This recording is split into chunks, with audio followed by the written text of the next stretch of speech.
bersedia mendengar.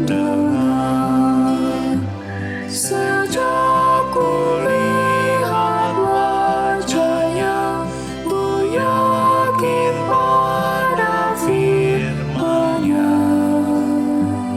dan menyerahkan bimbangku di dalam saat yang teduh.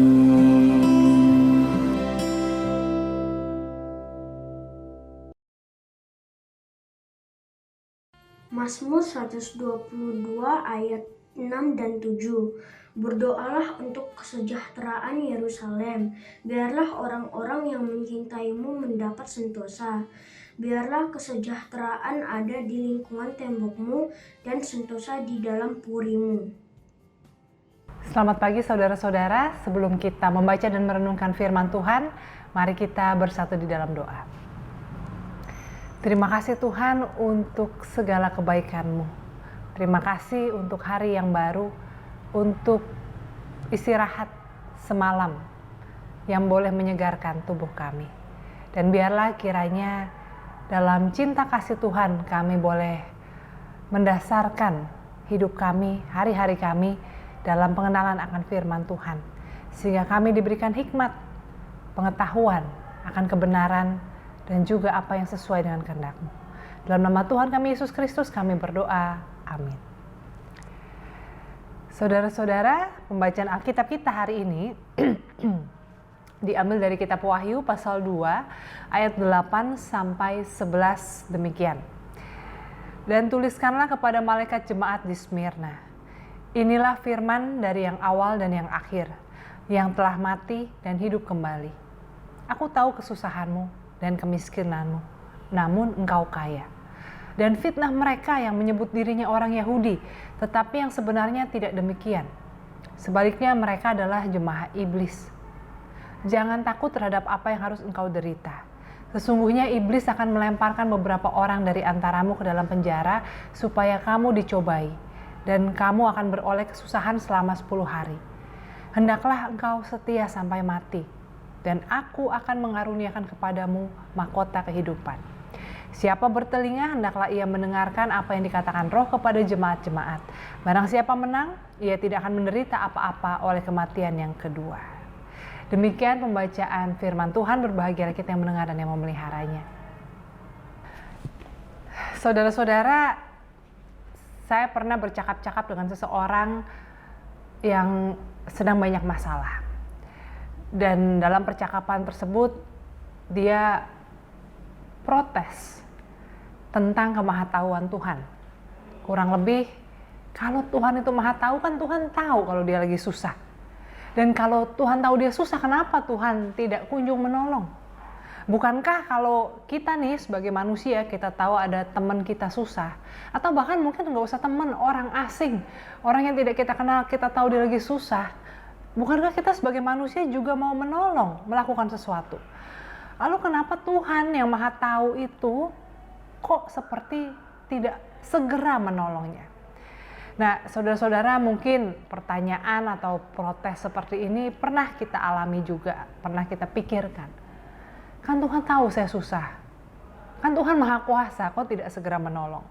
Nah, saudara-saudara, dan hari ini dalam teks Alkitab dari kitab Wahyu yang kita baca, Tuhan berkata begitu.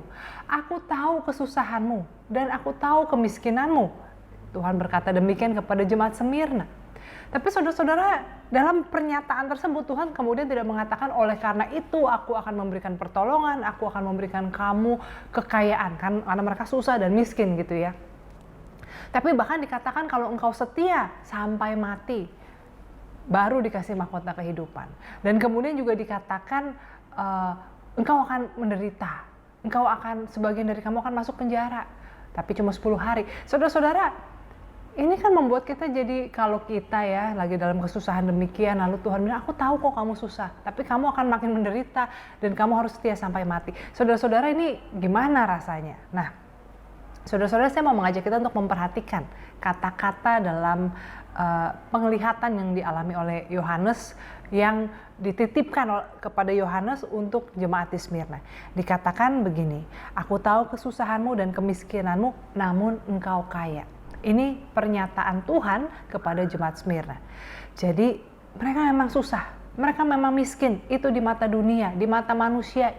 Mereka kelihatan kok susah menderita. Tapi Tuhan mengatakan sesungguhnya engkau kaya. Nah saudara-saudara, di sini saya memahaminya bahwa Tuhan melihat di balik pergumulan dan kesusahan yang ada di permukaan.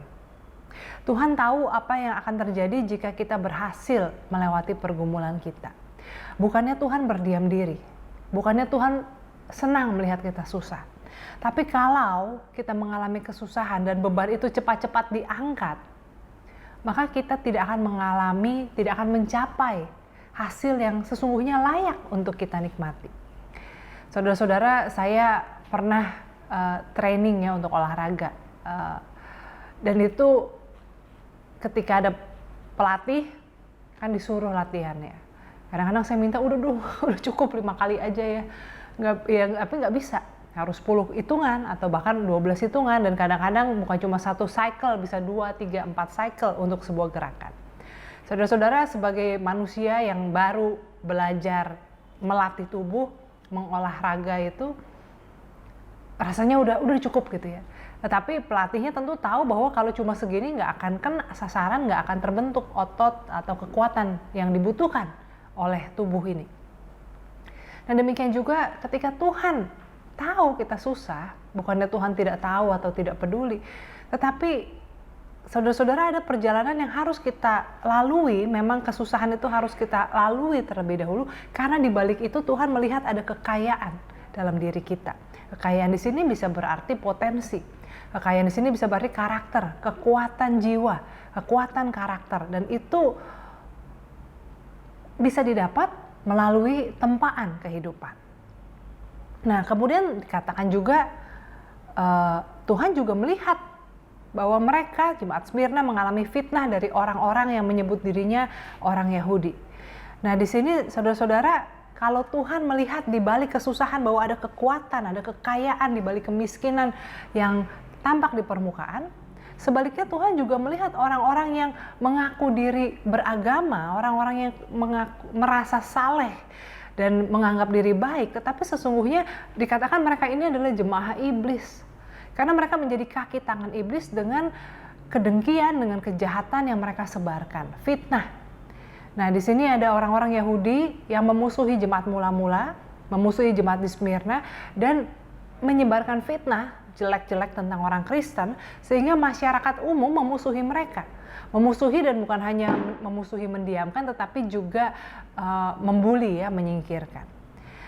Nah, saudara-saudara, Tuhan juga melihat apa yang dibalik permukaan yang baik, pencitraan sukses, kebahagiaan yang palsu yang ditampilkan, kalau dibalik itu sebetulnya ada kebobrokan, ada kerapuhan. Nah, oleh karena itu, kalau boleh memilih sih, lebih baik kita di luar kelihatan baik, berhasil, dalamnya juga kita bahagia, sejahtera, dan juga penuh sukacita, tentunya begitu saudara-saudara.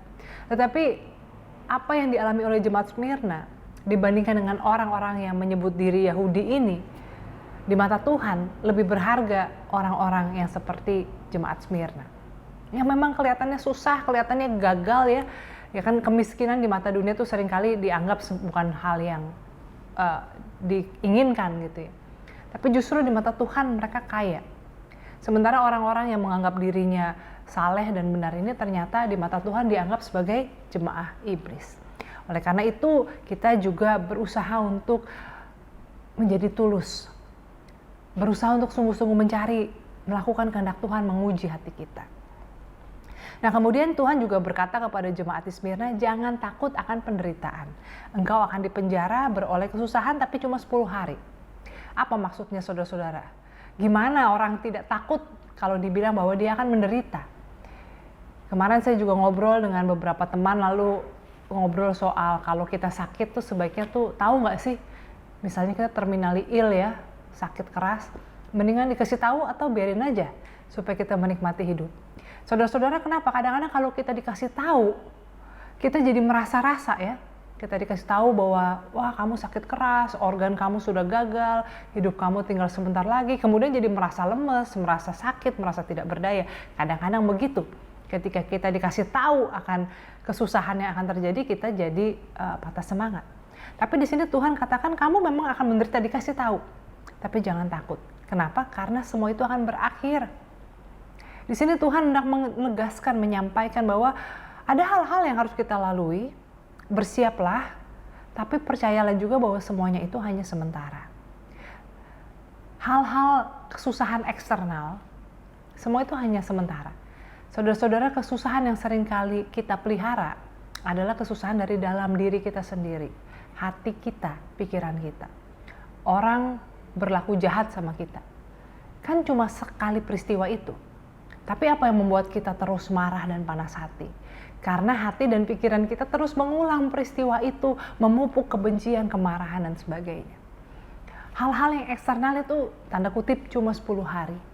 Tetapi bagaimana kita menjadi orang yang menang dari segala tantangan, pencobaan, permasalahan, itu kembali pada diri kita sendiri.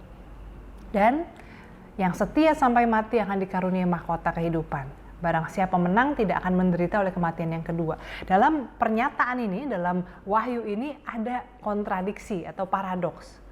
Mati, setia sampai mati, tapi dapat mahkota kehidupan. Menang, tapi tetap akan mati, hanya tidak menderita. Nah, sekali lagi kita melihat bagaimana sudut pandang Tuhan itu berbeda dengan kepentingan kita. Bagi kita manusia, banyak manusia, bahkan orang yang percaya Tuhan sekalipun, melihat kematian itu sebagai akhir, sebagai kekalahan, kalah terhadap penyakit, sebagai sebuah kesedihan. Makanya orang kadang-kadang tidak siap atau takut mati. Tetapi di sini Tuhan mengatakan bahwa dalam kematian, di dalam Tuhan, kematian dalam kesetiaan itu adalah tanda kemenangan. Jadi perhatikan di sini adalah tentang hidup yang setia, yang menjadikan kematian sebagai kemenangan. Hidup yang setia mengikut Tuhan tidak selalu sesuai dengan gambaran yang kita pikir ideal. Tapi kalau kita mau menjalaninya dengan setia, dengan taat, percaya saudara-saudara bahwa Tuhan bukan saja tahu kesusahan kita, tapi Tuhan juga tahu kekayaan yang ada dalam diri kita, potensi-potensi kita, dan Tuhan tidak akan membiarkan itu semua menjadi sia-sia. Tuhan menjaga kita, Tuhan akan memampukan kita melampaui, tanda kutip lagi, 10 hari masa kesusahan itu. Artinya sekali lagi tidak ada kesusahan yang tidak akan berlalu. Yang penting adalah bagaimana kita setia mengikut Tuhan dan jangan membiarkan masalah-masalah eksternal menggerogoti apa yang ada di dalam diri kita. Biarlah kiranya kita semua bisa setia sampai mati sehingga mahkota kehidupan itu menjadi bagian kita. Amin. Mari saudara-saudara kita bersatu di dalam doa. Ya Tuhan Allah kami mengucap syukur kepadamu untuk keadaan kami di tengah pandemi ini yang sudah membaik. Kami bersyukur untuk segala upaya yang dilakukan yang telah membuahkan hasil. Biarlah kiranya semuanya ini memberikan pengharapan untuk kami memasuki hari-hari ke depan dengan lebih bersemangat, dengan juga tetap menjaga kesehatan kami dan memperhatikan protokol kesehatan. Untuk itu kami mau berdoa bagi para peneliti, para dokter, tim medis yang telah Tuhan pakai, mulai dari menemukan, mengembangkan vaksin dan mendistribusikannya, dan juga mengedukasi masyarakat hingga kami bersama-sama bisa bangkit dalam menghadapi pandemi COVID-19. Kiranya Tuhan yang terus memakai mereka sebagai alat Tuhan untuk membawa berkat, kebaikan di tengah dunia. Tuhan, saat ini kami juga mau berdoa bagi saudara-saudara kami umat muslim yang masih menjalani puasa di bulan Ramadan ini. Berikan mereka kesehatan, berikan mereka sukacita, dan juga agar mereka dapat merasakan hikmah dari ibadah puasa mereka. Dan juga menjelang masa Idul Fitri, Tuhan juga yang menyertai mereka termasuk juga seluruh masyarakat Indonesia, sehingga kami boleh berbagi sukacita, merayakan hari kemenangan umat Islam, dan sambil juga tetap menjaga agar pandemi tidak berkembang lagi. Saat ini Tuhan, kami juga mau berdoa untuk pergumulan keluarga dalam studi anak-anak, baik yang masih studi di rumah maupun juga sudah kembali ke sekolah. Tuhan berkati anak-anak kami agar bisa belajar dengan sungguh-sungguh menggunakan waktu yang ada. Tuhan pakai juga orang tua dengan kesabaran, dengan hikmat untuk mendidik, membesarkan anak-anak, membimbing mereka. Kami berdoa juga untuk anak-anak yang memasuki usia dewasa, yang sedang mengembangkan karir mereka, yang sedang mencari pasangan yang tepat. Tuhan kiranya juga menyertai mereka, sehingga apapun yang menjadi pilihan jalan hidup mereka adalah sesuai dengan kehendak Tuhan dalam pimpinan tangan Tuhan. Kami juga berdoa untuk keluarga-keluarga yang bergumul dalam masalah relasi, terutama mereka yang berkonflik, mereka yang tidak bisa hidup dalam damai. Tuhan, hadirlah di tengah mereka, pulihkanlah hubungan yang rusak, berikanlah mereka cinta kasih yang menyatukan mereka kembali. Biarlah kiranya mereka boleh belajar untuk mengasihi, menerima, dan saling memaafkan, sebagaimana tidak ada manusia yang sempurna. Kami juga mau berdoa Tuhan untuk keluarga yang bergumul secara ekonomi dalam mencari penghidupan.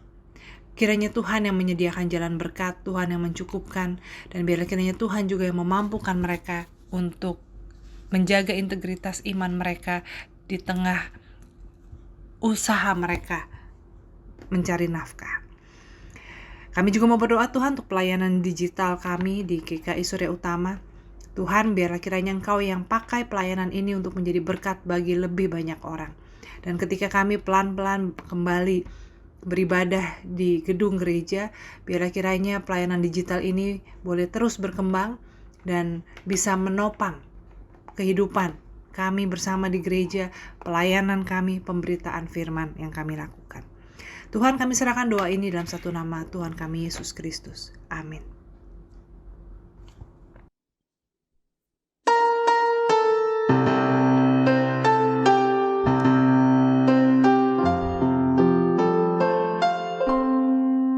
Kasih Tuhan mengiringimu dan sayapnya melindungimu. Tangan Tuhan pegang di dalam hidupmu. Majulah dalam terang kasih-Nya.